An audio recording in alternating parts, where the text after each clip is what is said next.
دیدیم انسانایی رو که یک زمان یک وقتی خیلی موفق و کامیاب و سعادتمند و صاحب کار موفق بودن، با اعتراف خودشون گفتن که ما از حد گذرانیدیم، ما اسراف کاری کردیم، ما از حد زیاد کبر و غرور کردیم، مغرور شدیم، خدا ناکام کرد. همون انسانی موفق است ولی هیچ نیست که آبش رنگ بگیرد، همون انسان است لیکن دیگر هیچ کارش پیش نمی رود. برای که ناکام نشود هیچ وقت باید مغرور نشود. این بسیار مهم است، خصوصا اگر صاحب کارهایی که شما تماشا داشته باشید یا اونایی که فعلا این برنامه رو دیده ایستاده اید یا رو رفیق و دوست و اکا و دادری صاحب کار دارید، منصبدار دارید، وظیفه‌دار دارید، ثروتمند دارید، حتمی بفرستید. انسان خصوصا در نظر مسلمان هیچ وقت با هیچ نعمتی باید مغرور نشود. هر انسانی که مغرور شد ناکام می شود. باید مسلمان از مغرور شدن هر نعمتی که نباشد، چی وظیفه باشد، چی ثروت باشد، چی قوه بازو باشد، چی ذکاوت و خیرت و عقل باشد. بعضی انسان‌هایی هستن که خیلی عقل فعال دارن، بایگری ذهنی وسیع دارن. نباید این بایگری ذهنی وسیع یا زیاد اونا رو مغرور کند.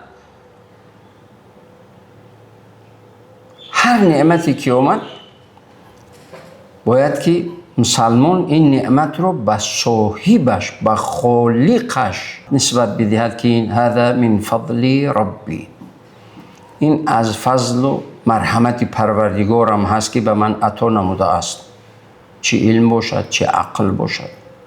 ولی نمیبینیم بعضی انسانی که عقل ندارند دایم و بیچاره آواره و سرسان و سرگردانند یا به بیماری به عقلی یا دیوانگی مبتلا هستند.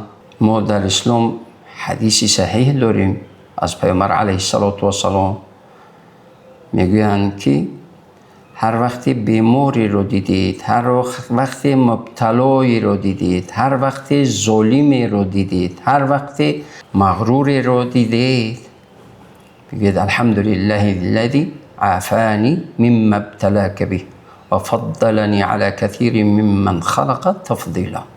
حمد ثنا پروردگار رو که من رو ظالم نکرده است، ظالم نیستم. حمد ثنا پروردگار رو که من رو بیمار نکرده است، که بیمار نیستم، الحمدلله سالم هستم. معیوبی رو دیدید، حمد ثنا و ستایش و همه تعریف و صفت پروردگار رو که من رو معیوب نکرده است. حمد ستایش و صفت و تمام تعریف پروردگار خالق را که من رو مغرور نکرده است.